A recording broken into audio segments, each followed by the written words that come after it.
آئی نہیں تھی، میں ایک سے زیادہ پیکج رکھ کر آیا تھا، لیکن یہاں کسی وجہ سے یا تو ہم کافی اللہ سے قریب ہیں، کافی اوپر ہیں، تو یہاں میرے خیال میں انٹرنیٹ آج جس پیکج سے میں آپ سے گفتگو کرتا ہوں وہ کام نہیں کر رہا. السلام علیکم ورحمۃ اللہ وبرکاتہ. بسم اللہ الرحمن الرحیم. الحمد للہ رب العالمین والصلاة والسلام علی نبینا محمد خاتم الانبیاء وامام المرسلین والتابعین له باحسان الی یوم الدین. اللہم اجعلنا من هؤلاء الموفقین. حضرات، خواتین اور معزز سامعین، آتے ہی ہم نے بات کا آغاز کیا تھا. دو ایسی نعمتیں ہیں جو تقریباً عموماً شروع میں 100% لوگوں کے پاس ہوتی ہیں. بہت چند پوائنٹ ایسے ہوں گے جو شاید ان سے محروم ہیں، اور ان نعمتوں کی قدر لوگوں کو آتی ہے لیکن چھن جانے کے بعد. اور ان بے شمار نعمتوں میں سے دو نعمتوں کا ذکر اللہ کے رسول صلی اللہ علیہ وسلم نے ایک حدیث میں کیا ہے. اور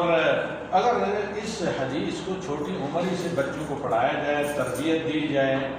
کالج میں پہلے ہی دن سے طلباء کو شرح کر کے پڑھائی جائے یہ حدیث رسول صلی اللہ علیہ وسلم کی اہمیت دی جائے، زندگی کے جتنے شعبے ہیں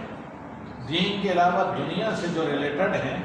ان تمام شعبوں کے ماہرین کو صرف یہ 1.5 سطر کی، بلکہ حقیقت میں اگر غور سے آپ دیکھیں تو ایک ہی سطر کی نبی صلی اللہ علیہ وسلم کی حدیث پڑھائی جائے تو بے شمار لوگ ندامت اور پشیمانی سے بچ جائیں، غم اور پریشانی سے بچ جائیں. اگر ابھی ہم اور آپ میرے سمجھ کر بھی اپنے گریبان میں ذرا جھوک کر یا منہ ڈال کر غور کریں کہ فلاں پریشانی،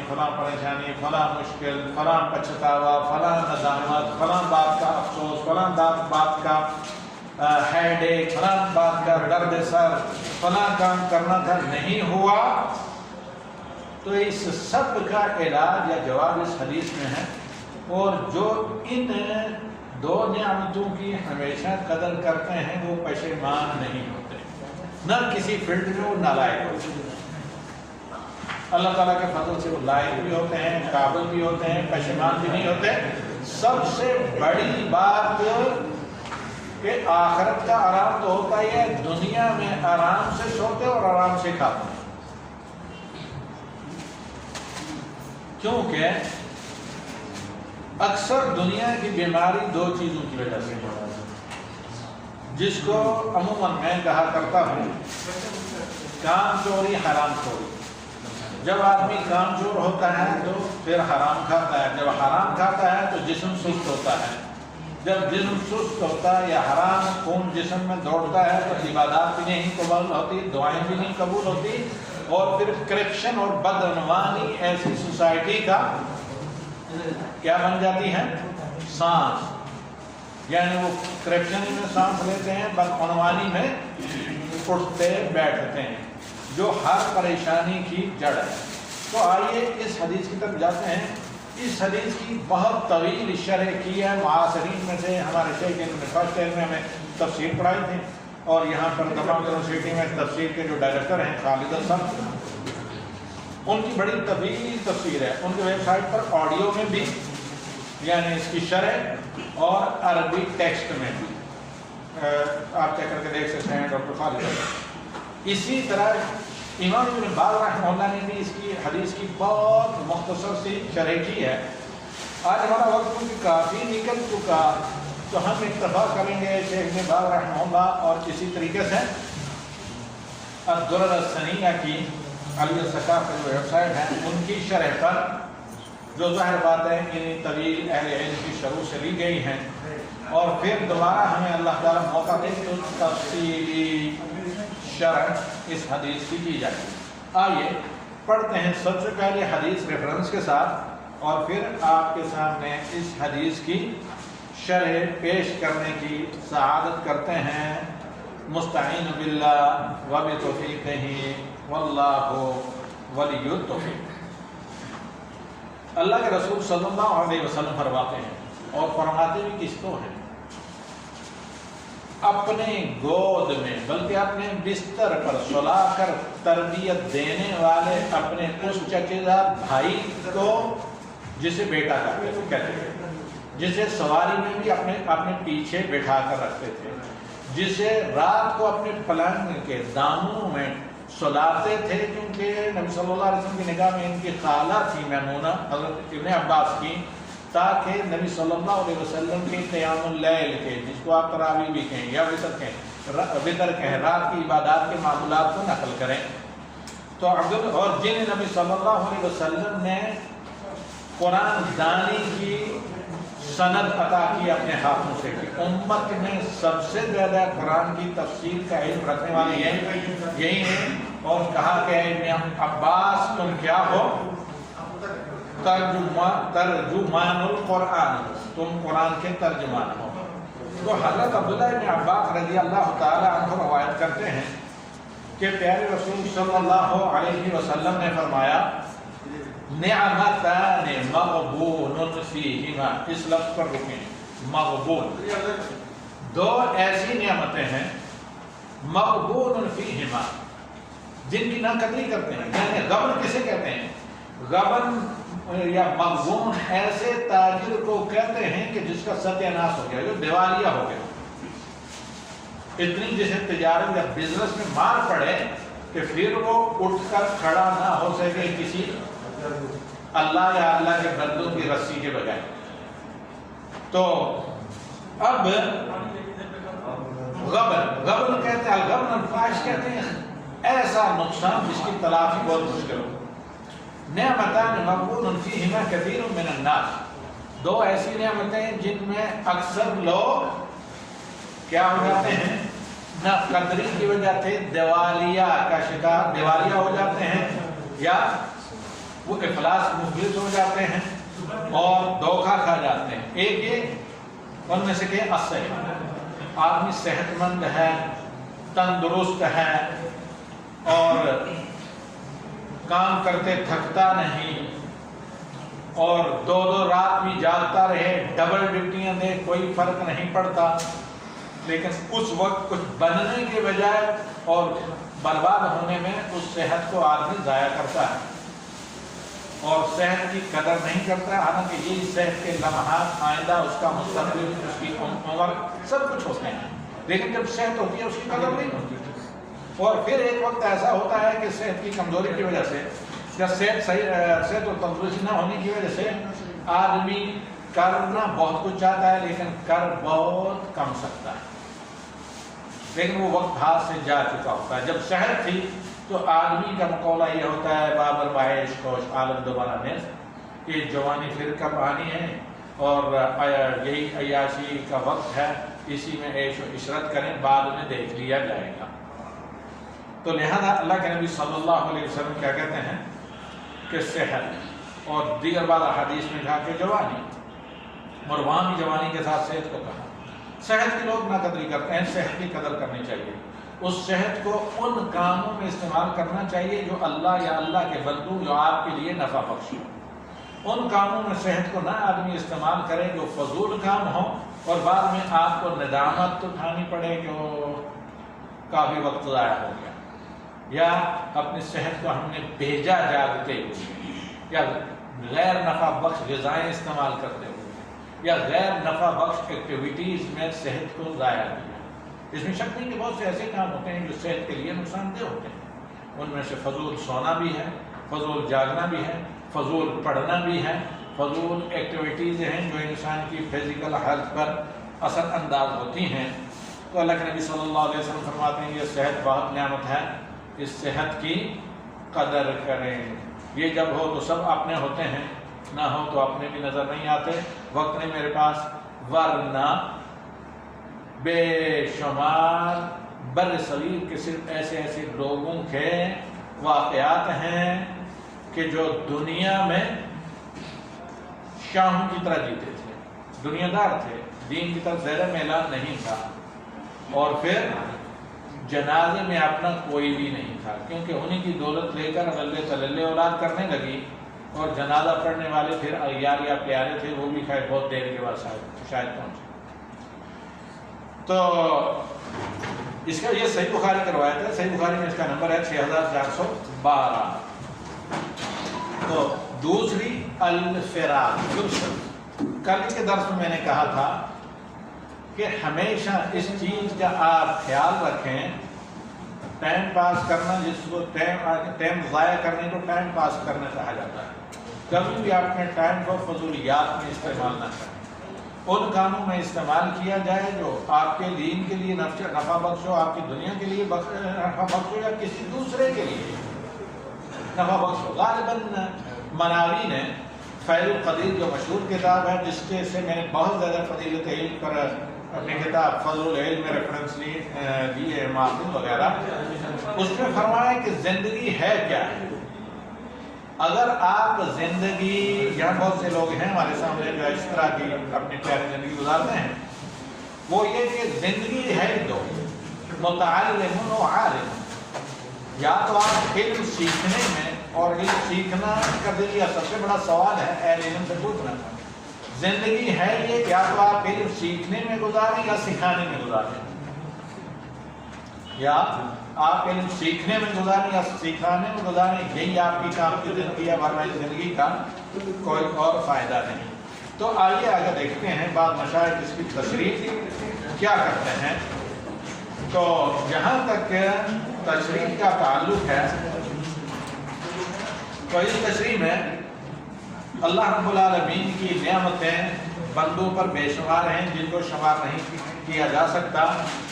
اللہ تعالیٰ سورہ ابراہیم کی آیت نمبر 34 میں فرماتا ہے وَإِن تَعُدُّوا نِعْمَةَ اللَّهِ لَا تُحْصُوهَا. اگر تم کاؤنٹ کرنا چاہو، گننا چاہو اللہ تعالیٰ کی نعمتوں کو، تو ان کا آپ ہرگز کیا نہیں کر سکتے، شمار نہیں کر سکتے. احاطہ تو ممکن ہی نہیں، کسی کے بس میں نہیں ہے ان کا شمار کریں. جب شمار نہیں کر سکتا تو ان کا شکر کہاں کر سکتا ہے. لیکن بندوں پر واجب ہے کہ اپنے بساط پر شکر کریں. اللہ رب العالمین اپنے بندوں کی کوتاہی اور ناشکری ان تمام چیزوں کو معاف کرتا ہے، کیونکہ رحمان الرحیم ہے، اور اپنے احسان اپنے نعمتوں سے بندوں کو محروم نہیں کرتا، اور نہ تقصیر نہ قدری کے تعلق سے ان کو عذاب دیتا ہے. تھوڑا شکر بھی بندے کریں تو اللہ تعالیٰ راضی ہو جاتا ہے. لہذا آپ جتنا بھی شکر کر سکیں کریے، معمولی نہ سمجھیں، کیونکہ اللہ تعالیٰ کے آپ کے شکر کی بڑی قدر ہے. لیکن شکرتم لأزیدنکم، اگر تم شکر کرو گے تو ہم تمہیں زیادہ دیں گے. شکر یہی ہے کہ جوان صحت میں صحت کی قدر، اس کا صحیح استعمال، جوانی میں جوانی کی قدر، جوانی کا صحیح استعمال، فرصت میں وقت کی قدر. فرصت میں یہ وقت ہی ہے جو ہماری عمر بنتی ہے. لن تزول قدم ابن آدم حتى يسأل عن 40 عن عمره فيما أفنى وعن شبابه فيما أبلى وعن ماله من أين اكتسب وفيما أنفق. تو بندہ جب تھوڑا بھی شکر کرتا ہے اللہ راضی ہوتا ہے، تو دیتا زیادہ ہے اور درگزر کرتا ہے اور کثرت ثواب سے نوازتا ہے. اگر ہم بات نہ کریں کہ اب آپ کی کام چل سکتا ہے، بولنے کی ضرورت ہے. اور اس حدیث میں اللہ کے نبی صلی اللہ علیہ وسلم خبر دیتے ہیں کہ دو عظیم نعمتیں ہیں. بہت سے لوگ جن کی قدر نہیں کرتے، نہ ان کی قدر کو پہچانتے ہیں، اور نہ ان دو نعمتوں سے اپنی زندگی میں استفادہ کرتے ہیں، نہ اخروی زندگی میں. اکثر لوگ یعنی سب ایسے نہیں ہیں. صحت، بدن اور نفس کی صحت ہے، بدنی قوت ہے اور فرصت ہے. اور یہی انسان کی زندگی کا آپ یہ کہیں کہ بٹن، یا یہی انسان کی زندگی کا ہنی یا صحت ہے. اسی میں آدمی صحت اور فرصت کو استعمال کر کے اپنے مستقبل کو انسان مشکلات حیات جیسے غم ہے، پریشانی ہے، فکر ہے، اندیشہ ہے، ان تمام چیزوں سے بچا سکتا ہے. اس بات کا بھی اشارہ ہے کہ انسان اللہ کی طاعت کے لیے جوانی یا صحت کی حالت میں فارغ نہیں ہوتا. انہیں کہیں زیادہ تر انسان شیطان کی طاعت میں گزارتے ہیں. اسی لیے فارسی میں یہ مثل بعض احادیث کو مد نظر رکھ کر کہی گئی ہے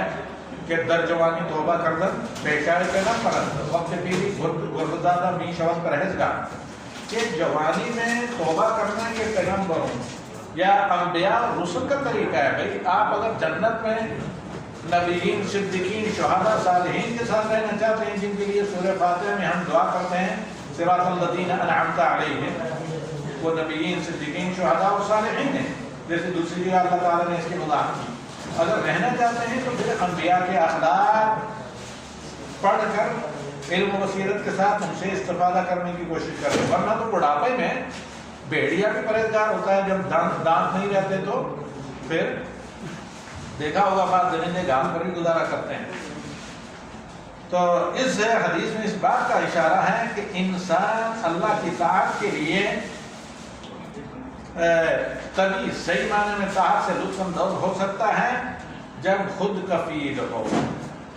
اور بہت زیادہ ذہنی نفسیاتی طور پر مصروف نہ ہو، اور اسی طریقے سے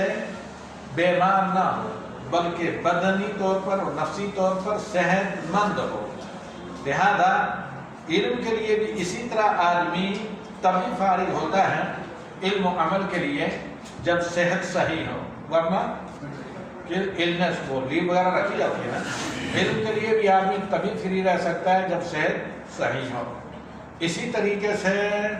آدمی دوسروں کو تعلیم دینے کے لیے بھی تبھی یا جب فرصت ہو. اس لیے شافعی رحمہ اللہ نے کہا ہے لن تنالوا العلم،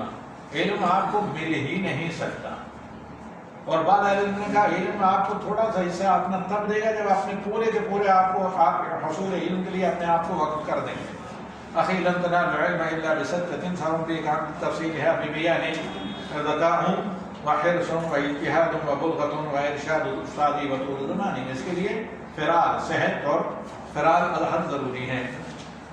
اور اللہ تعالیٰ کی طاعت سے سستی، غفلت، لیزی پن یہ کیا ہے؟ غبن کی نشانی ہے کہ آدمی غبن کا شکار ہے، دھوکے کا شکار ہے، اور اس ایمان اور عمل صالح کی تجارت میں آدمی خسارے کا شکار ہو رہا ہے یا خسارہ یا نقصان اٹھا رہا ہے. اور اسی طرح اس حدیث میں اللہ کے نبی صلی اللہ علیہ وسلم نے ترغیب دلائی ہے، اکسایا اس بات پر اللہ کی نعمتوں کی قدر کریں، جب موجود ہوں تو صحیح استعمال کریں تاکہ جانے کے بعد پچھتانا اور کفے افسوس نہ مرنا پڑے. اور اللہ کی نعمتوں سے جیسے جو اللہ کو راضی کر دے استفادہ کریں تاکہ بعد میں اللہ آپ کو راضی کریں. یہ تھی اس حدیث کی بہت مختصر کیا تشریح آپ کے سامنے. لیکن جہاں تک حقیقتاً در حقیقت اس کی طویل شرح کا تعلق ہے تو اسے ہمارے خالد افسر رحمہ اللہ نے فرمایا ہے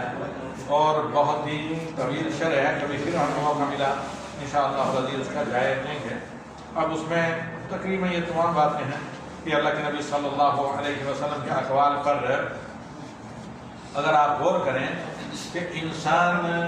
کو فرار اپنے ماضی کا محاسبہ اور مستقبل کی پلاننگ کا موقع دیتا ہے. اگر آپ اپنی فرصت کو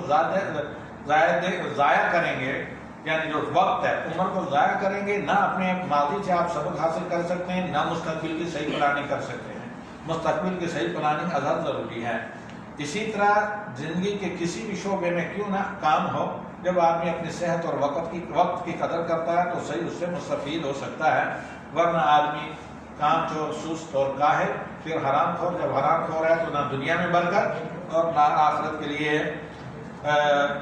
کچھ وہ کر سکتا ہے، نہ اس کے آخرت کے لیے اعمال قبول ہوں گے. نبی صلی اللہ علیہ وسلم فرماتے ہیں اغتنم خمسا قبل خمس، اور ان میں سے اللہ کے نبی صلی اللہ علیہ وسلم نے کہا کہ 5 نعمتوں کو غنیمت جانے. ان میں سے ایک فراغ کا قبل شغل، فرصت کو مصروفیت سے پہلے، صحت کا قبل سقم، صحت کو بیماری سے پہلے. ہماری روزمرہ کی زندگی میں اس کے بہت سے مشاہدات ہیں. روزمرہ صبح و شام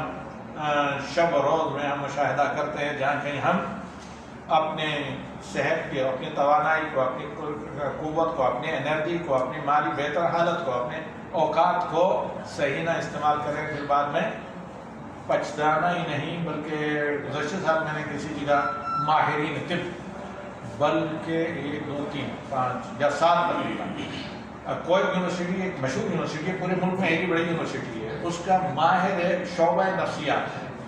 اس کے تقریباً ٹاپ کے جو بات آکسفورڈ کے پڑھے ہیں، ہارورڈ کے بعد کہیں کے اور بعد میرے قرابتداروں میں سے، تو نفسیات کے جو ماہر ڈاکٹر تھے وہ زیادہ تر دیندار ہیں، تو ان سے کہیں ایک کسی موضوع پر میری میٹنگیں ہوئی گزشتہ سال رمضان کے حج میں تقریباً، تو اس میں اگر آپ دیکھیں کہ جتنے لوگ اکتئاب یا ڈپریشن یا اس طرح کے مسائل کے شکار ہوتے ہیں، ان میں سے اکثر مالی طور پر بہت زیادہ خوشحال، جن کو ایک پیسے کی کمی نہیں، بلکہ جن لوگوں کو میں نے مشاہدہ کیا سونے کا رقبہ، کھانے والے، اپنی رہائش، اپنی نئے ماڈل کی گاڑی، اپنے یعنی بظاہر آپ دیکھیں گے کسی چیز کی کمی نہیں، تو اسٹریس اس چیز کا ہوتا ہے، وہ وہی جو اللہ کے نبی صلی اللہ علیہ وسلم نے جو بتایا ہے، یہ مقبول فیہما کثیر من الناس، کہ ان چیزوں کو صحیح نہ استعمال کرنا، صحت کو اور وقت کو صحیح نہ استعمال کرنا، یا یہ کہ جو اللہ کے نبی صلی اللہ علیہ وسلم نے دوسری حدیث میں کہا کہ اغتنم خمسا قبل خمس، 5 نصیبوں سے پہلے 5 نعمتوں کو غنیمت سمجھیں، ان کی قدر کریں۔ اور اسی طرح اگر ہمارے سلف صالحین کی زندگی کو دیکھیں آپ، یعنی قدیم زمانے میں جو ہمارے اسلاف یا علماء سلف گزر چکے ہیں، تو ہمارے شہر شعبہ تفسیر کے ڈائریکٹر دماغ یونیورسٹی کے استاد خالد سب کہتے ہیں، اور وحمت العلماء و استثمارهم للوقت، علماء امت مسلمان، یہ پتہ نہیں آپ نے متصوفہ کو یا کن لوگوں کو سست اور گندے بدلے کپڑے رکھنے والے، نہ نہانے دھونے والے کو آپ لوگوں نے بڑے صغیر میں ان کے میلے ٹھیلے کیا کیا بنا کر بیچ بنا کر ان کو بدل ٹھیک کر سکتا، ایسے نہیں، بلکہ تاریخ اسلام میں دیکھیں اگر خالد بن ولید یہ امت کے لیے وہ حقیقتاً اولیاء اللہ تھے، چاہے ان کے جسم کا کوئی ایسا حصہ نہیں جس میں ایسے زخم نہیں تھے کہ وہ بعد میں کیا ہونے کے بعد یعنی درست ہونے کے بعد باہر آنے کے بعد وہ اس طرح بسا اوقات ہلکے بن گئے تھے کہ بچے ان زخموں میں نیزے وغیرہ کے جو میدان جنگ میں زخم تھے خالد بن ولید کے انگلیاں ڈال کر کھیلا کرتے تھے۔ تو اللہ کے نبی صلی اللہ علیہ وسلم کی چستی اور چاک چوبندی، کتنے ایکٹیو تھے نبی صلی اللہ علیہ وسلم، اس کا اندازہ لگائیں کہ کبھی کبھی بسا اوقات یا اکثر نبی صلی اللہ علیہ وسلم کیسے پڑھتے تھے تہجد یا قیام تراویح، اٹھیں وضو کیا، مسواک کی، 2 رکعت صرف نماز پڑھی، پھر سو گئے، پھر کوئی دیر کے بعد اٹھے وضو کیا، مسواک کی، 2 رکعت نماز پڑھی، اس طرح 11 رکعت یا 7 رکعت مکمل کرتے تھے۔ اور موجودہ دور میں نوجوانوں ہو گیا، عام لوگوں کی فجر کی نماز کے لیے اٹھنا آسانی سے بات کی بات نہیں، اللہ یہ کہ اللہ کی مدد سے ہمیں حال رہے، اللہ توفیق دے۔ یہاں پر صحت اور اوقات کو صحیح استعمال ہو اور بلند حوصلے اور بلند ہمت کے ساتھ، عزم و حزم کے ساتھ اپنے اوقات اپنی صحت کو صحیح استعمال کرنا، اس سلسلے میں ابن عقیل حنبلی رحمہ اللہ یہ اہل ریاض میں سے ان کی کتاب الفنون ہے، یہ کمپیوٹر کے دور کی بات نہیں، پہلی بات ان کی کتاب الفنون ہے جس کی 800 ویلیوم، 800 صفحہ نہیں، 800 ویلیوم اس کتاب کی ہیں، اور یہ تاریخ عالم اسلام کی تاریخ کے ذہین ترین لوگوں میں سے تھے۔ تو یہ کہتے ہیں کہ میں 80 کی دہائی میں ہوں، ایک کسی اپنی کتاب میں کہتے ہیں کہ میں 80 کی دہائی میں ہوں، ان فی 10 سنین اجد ما كنت اجده وانا ابن 20 یا اسی طرح کی کوئی بات ہے، یعنی میں 80 کی دہائی میں ہوں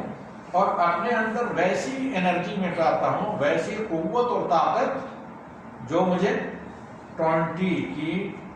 ایج یا 20 سال کی عمر کے اندر تھی۔ اسی طرح بعض دیگر اہل علم، امام ابن قیم رحمہ اللہ نے زاد المعاد جو 6 چیزوں پر مشتمل ہے کتاب، اس کو اپنے سفروں کے اندر قلم بند کیا، کوئی ریفرنس نہیں ہے، پڑھ کر دیکھیں، فقہ و سیرہ پر اس سے بہتر کوئی کتاب نہیں،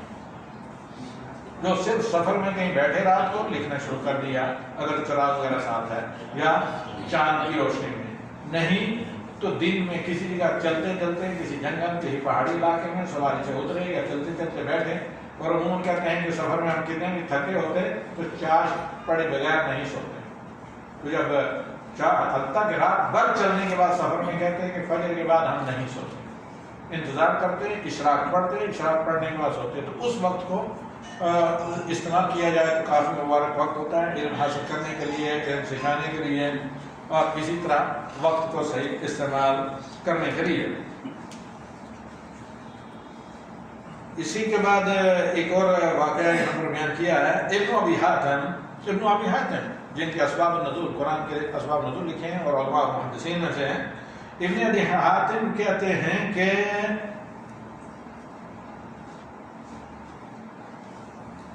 ابن ابی حاتم اپنی باپ سے پڑھا کرتے تھے تو رحمہ اللہ, اور جب وہ کہیں وضو کرنے کے لیے جاتے تو طہارت خانے کے بعد, وضو خانے کے بعد یہ ان کا انتظار کرتے اپنے باپ کا دروازے کے پاس, تاکہ یہ وقت جس وقت میں وہ نکل کر وضو خانے سے جائیں اس دوران ان کے علم سے استفادہ کیا جائے, یہ وقت دونوں میں سے کسی کا ضائع نہ ہو. جس طرح آج کل لوگ یا ہم لوگ معاہدہ افطار کے دسترخوان پر بیٹھتے ہیں, اسی طرح اگر یہاں یعنی مسلمانوں کی سابقہ تاریخ دیکھی جائے کہ بے شمار خواتین ہیں, بلکہ ایک بچی کو میں جانتا ہوں, سعودی بچی, جب میں فرسٹ ایئر میں تھا تو اس وقت فیکلٹی حدیث کے ڈائریکٹر تھے عوض الشہری, جو ایک علاقہ جو موسم سرما میں جنوری میں بھی گرم رہتا ہے, مجالسہ کہتے ہیں, اس علاقے میں